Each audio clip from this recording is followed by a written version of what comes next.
Trekkers, trekkers, bienvenue sur ma chaîne.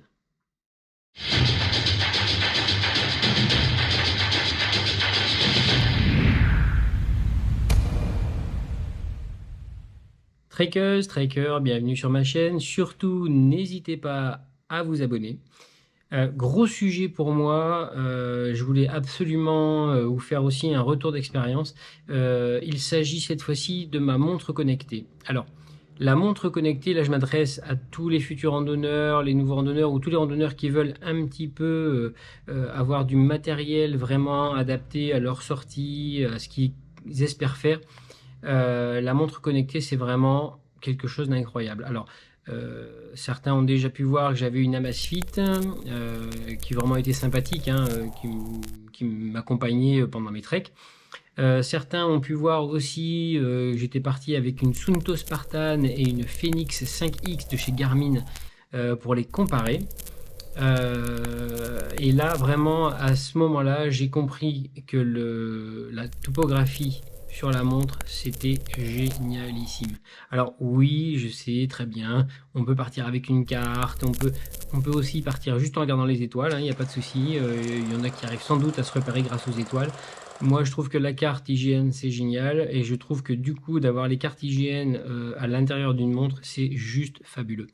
Petit bémol, j'ai hésité un petit moment à m'acheter une Apple Watch.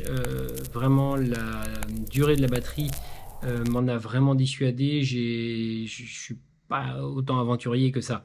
Je voulais vraiment finir mes journées avec de la batterie, de l'autonomie. Je voulais pas tomber en rade et être un peu paumé. Alors, soit les puristes vont me dire oui, mais elle se recharge vite. C'est vrai, mais elle se décharge tout aussi vite. Donc c'est quelque chose que j'ai un petit peu évacué assez rapidement, surtout en testant et la Suunto et la Garmin. C'est vraiment des montres assez fabuleuses. La Spartan n'ayant pas de fond de carte, donc elle a un GPS intégré, elle vous dit quel itinéraire suivre, en tout cas quelle direction suivre. La Garmin a toute la cartographie, j'ai pu télécharger ma carte GPX aussi dedans, et surtout elle me disait quel sentier prendre quand j'avais un grand carrefour comme dans les Cévennes où le tronc d'arbre a été dézingué alors qu'il y avait la trace dessus, ou que peut-être la trace était un peu manquante, je pouvais très facilement m'orienter grâce au topo qu'il y avait sur la montre. Et ça, c'est assez fabuleux. Et surtout, je comptais investir dans une montre avant de partir dans les Dolomites cet été. Les Dolomites, je ne connais pas. Ce n'est pas le même balisage qu'en France. Les quelques vidéos que j'ai vues, il semblerait que ce soit pas toujours parfait. Alors moi, je suis habitué effectivement à des randonnées où les tracés sont absolument incroyables. Enfin, les gens qui s'occupent de ça sont vraiment des gens extraordinaires. Les panneaux sont hyper clairs. Enfin, c'est vraiment très chouette. Là, vraiment merci à eux. D'ailleurs, j'avais croisé un bénévole une fois qui refaisait les marquages rouge et blanc et on a discuté un petit moment. C'était très intéressant. Donc à l'heure du choix, voilà, il a fallu que je me décide entre une fond de carte ou pas fond de carte. Et en fait, mon choix s'est très vite porté sur une carte, sur une montre, pardon, avec fond de carte. Ça, c'était une certitude. La deuxième grosse interrogation, c'est quel type d'écran. Alors pour ceux qui ne savent pas, il y a deux types d'écran. Les types AMOLED, donc vraiment ça c'est quelque chose de très lumineux. C'est ça. Voilà, ça c'est le type AMOLED. Alors c'est vraiment incroyable, évidemment on a des millions de couleurs, c'est vraiment très chouette. Petit revers de la médaille, ça consomme beaucoup plus que l'autre type d'écran qui est transréflectif. Ces écrans-là, comme les Garmin et les Suunto, les Phoenix, les Spartan, etc., plus il y a de soleil, mieux vous voyez. Et ça consomme surtout beaucoup moins. Revers de la médaille, la cartographie qui est dedans, il y a quelques couleurs simplement, c'est pas très joli à regarder, c'est pas très facile, je trouve, de se repérer sur une carte où on voit des gros pixels, ou du moins les couleurs sont pas très sympas concernant le dénivelé, les chemins, etc. Là c'est pareil, c'est un vrai choix. Le mien s'est porté sur un écran AMOLED. Certains diront que c'est une erreur. Moi, vraiment, je trouve que c'est beaucoup plus confortable. L'écran AMOLED offre au quotidien vraiment une expérience unique. Je voulais absolument aussi un écran tactile. Pourquoi? Parce que le tactile offre, à mon sens, une ergonomie bien plus facile à appréhender.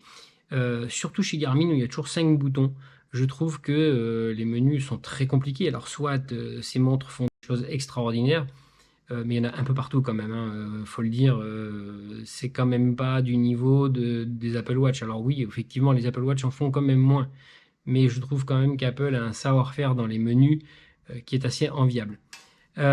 Concernant donc le tactile, ça vraiment, je trouvais que Garmin, avec toutes ses fonctions un peu opaques, où il y en avait un peu partout, le tactile aidait quand même pas mal pour s'en sortir. Donc au lieu de se demander sur quel bouton il fallait appuyer, il n'y a qu'à taper sur l'écran, et comme ça c'est absolument réglé.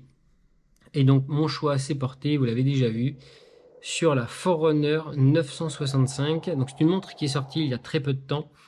Là, il y a à peu près 15 jours, 3 semaines que je l'ai. C'est juste hallucinant, vraiment. Même entre la Phoenix 5X qu'on m'a prêtée et celle-ci, je trouve qu'il y a un gain incroyable dans l'utilisation, dans la qualité des menus, des choses comme ça. Même, je trouve que au niveau réseau, c'est assez hallucinant. Par exemple, j'ai des écouteurs Bluetooth. Pour les jumeler, à chaque fois que je vais courir, il y en a pour une demi-seconde avec la Phoenix ou mon Amazfit que j'avais avant. Des fois, ça marchait pas, il fallait que je m'y reprenne à plusieurs fois. Là, vraiment, il y a une rapidité, c'est juste incroyable.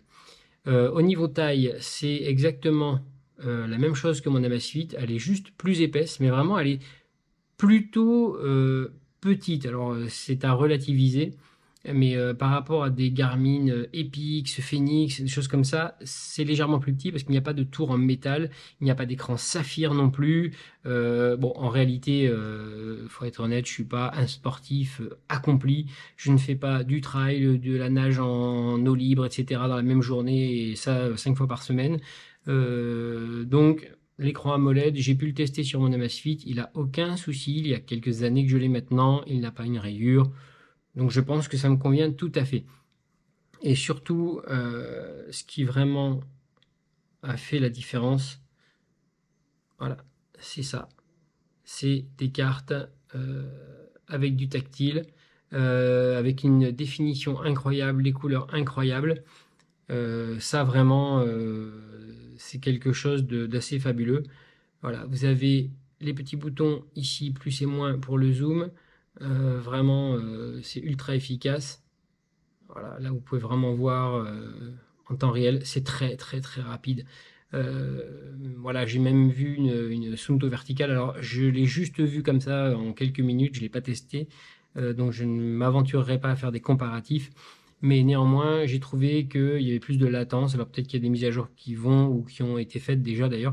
Mais j'ai trouvé que les Garmin, vraiment en termes de rendu, c'était incroyable. Et vraiment cette qualité d'écran, il n'y a vraiment que l'AMOLED qui le propose. C'est un vrai choix, on est d'accord. Alors, quelqu'un m'a déjà dit dans les commentaires, regarde la verticale Sunto, elle est géniale. Et évidemment que j'imagine bien que c'est une montre absolument géniale. Mais néanmoins, voilà, mon choix s'est porté sur la Forerunner 965. Je vous ferai un très très bon retour, je vous promets, parce que ça vraiment, c'est presque la montre de mes rêves, je pense. Et je vous en dirai tout le bien et tout le mal. Peut-être que j'en ai pensé à mon retour des Dolomites au mois d'août. Voilà, j'espère que cette vidéo vous aura été utile. Encore une fois, je ne dis pas aux gens d'acheter cette montre ou une autre d'ailleurs. Si vous préférez marcher avec des cartes, marchez avec des cartes. Si vous préférez marcher avec votre téléphone à la main ou dans la poche, peu importe. Vraiment, c'est juste un retour d'expérience. C'est vraiment mon expérience qui parle. Je ne prétends pas donner d'indication à personne. Mais en tout cas, si vous êtes un peu dans mon cas, vous adorez la randonnée, vous n'êtes pas non plus un expert en cartes, moi je trouve ça quand même vraiment pratique d'avoir la trace GPX, de rentrer dans votre montre. Voilà, j'ai déjà mes 2 traces pour cet été. J'hésite entre l'une et l'autre d'ailleurs. Donc elles sont dans la montre et je pourrais très très bien adapter cet été et prendre un ou l'autre tracé. Voilà, je trouve que quand on n'est pas un randonneur très expérimenté, c'est une aide qui est vraiment non négligeable. Peut-être que même pour les randonneurs très expérimentés aussi, mais je trouve que c'est d'avoir toute sa carte dans une petite montre comme ça, c'est juste bluffant. Il y a quelques années, on n'aurait jamais imaginé quelque chose comme ça. Donc voilà. Bon, en tout cas, je vous en ferai un grand retour, je n'y manquerai pas. D'ici là, bon trek. N'hésitez pas à vous abonner et je vous dis à très bientôt pour une prochaine vidéo.